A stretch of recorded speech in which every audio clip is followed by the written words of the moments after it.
नमस्कार, welcome back to my channel. मेरा नाम संजोगिता है। बच्चे किसको अच्छे नहीं लगते हैं। बहुत कम लोग ऐसे हैं जिनको बच्चे पसंद नहीं हैं और बच्चों की मुस्कुराहट देखकर आप सारे गम भुला सकते हैं। पर जब उन्हीं बच्चों की आंखों में आंसू होते तो बहुत तकलीफ़ होती है। तो आज हम बात करेंगे वायलेंस अगेंस्ट चिल्ड्रन, यानी बच्चों के खिलाफ हिंसा।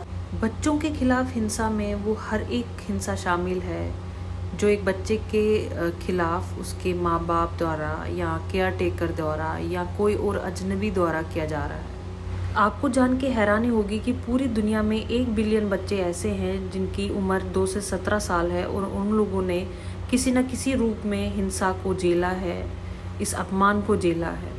किसी भी प्रकार की हिंसा झेलने के बाद एक बच्चे के मन पे, उसके पूरे जीवन पे प्रभाव पड़ता है। बच्चों के खिलाफ हिंसा के कई प्रकार हैं, जैसे दुर्व्यवहार, वो चाहे माँ बाप द्वारा हो, वो चाहे केयर टेकर द्वारा हो या किसी और अजनबी द्वारा। अक्सर हम अपने बच्चों को प्रेशराइज करते हैं अच्छे मार्क्स लाने के लिए, सही तरह से पढ़ाई करने के लिए, बिना ये सोचे समझे कि वो बच्चे की कैपेसिटी कितनी है। तो प्रेशराइज करने से पहले बच्चे की कैपेसिटी जानना बहुत ज़रूरी है। उनके मन में क्या चल रहा है वो जानना बहुत ज़रूरी है। हिंसा का दूसरा प्रकार है बुलिंग। बुलिंग मतलब बदमाशी करना, यानी एक बच्चा जब दूसरे बच्चे पे हिंसा करता है तो ये बुलिंग कहला जाता है। अक्सर ये बुलिंग की शिकायत स्कूल और कॉलेज में ज़्यादा आती है। बुलिंग जब ज़्यादा भयानक रूप ले लेती है तो उसको यूथ वायलेंस कहते हैं, जिसमें बच्चों का समूह मिलकर एक बच्चे के साथ हिंसा करता है। चौथा प्रकार है इंटीमेट पार्टनर वायलेंस। इसमें फिज़िकली, सेक्सुअली और इमोशनली वायलेंस होता है एक दूसरे के ऊपर। इसमें न केवल महिलाएं बल्कि पुरुष भी इसका सामना करते हैं। हिंसा का 5वां प्रकार है सेक्सुअल वायलेंस। जबरन किसी भी बच्चे के साथ यौन शोषण हो तो ये सेक्सुअल वायलेंस कहलाता है। चाहे वो माँ बाप द्वारा किया गया हो, चाहे वो किसी अजनबी द्वारा किया गया हो, चाहे वो किसी दोस्त द्वारा किया गया हो, ये सारी चीज़ें सेक्सुअल वायलेंस में आती हैं। छठा हिंसा का प्रकार है इमोशनल और साइकोलॉजिकल वायलेंस, जिसमें कि एक बच्चे को जबरन घर में बंद करना, उसका घूमना फिरना बंद कर देना या कोई भी ऐसा नॉन फिजिकल एक्टिविटी करना जो कि माँ बाप द्वारा या किसी भी अजनबी द्वारा किया गया हो। बच्चों पे हिंसा का बहुत गहरा प्रभाव पड़ता है। बहुत सारे केसेस ऐसे देखे जाते हैं जहाँ पे बच्चों के हिंसा का प्रभाव इतना गहरा पड़ता है कि वो बच्चा शराब पीने लग जाता है, ड्रग्स का शिकार होने लगता है या कोई भी ऐसी हेल्थ इश्यूज स्टार्ट हो जाते हैं, डिप्रेशन हो जाता है। हिंसा से प्रभावित बच्चे सुसाइड कर लेते हैं।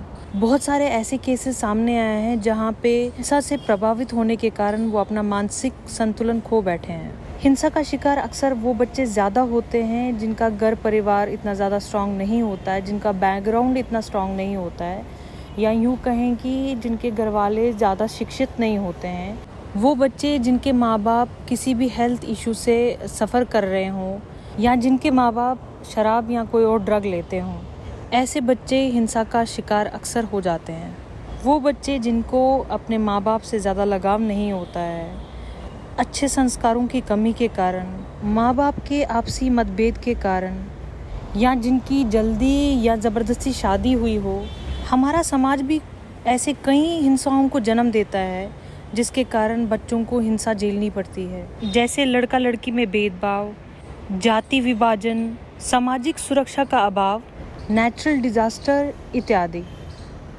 ऐसे कई कानून बने हैं और ऐसे कई कानूनों का बनना बहुत ज़रूरी है जहाँ पे शराब को बिल्कुल बंद कर दिया जाए, जहाँ पे वेपन्स मिलना बिल्कुल बंद। एक परिवार में संस्कारों की कमी भी ऐसी हिंसा को जन्म देती है।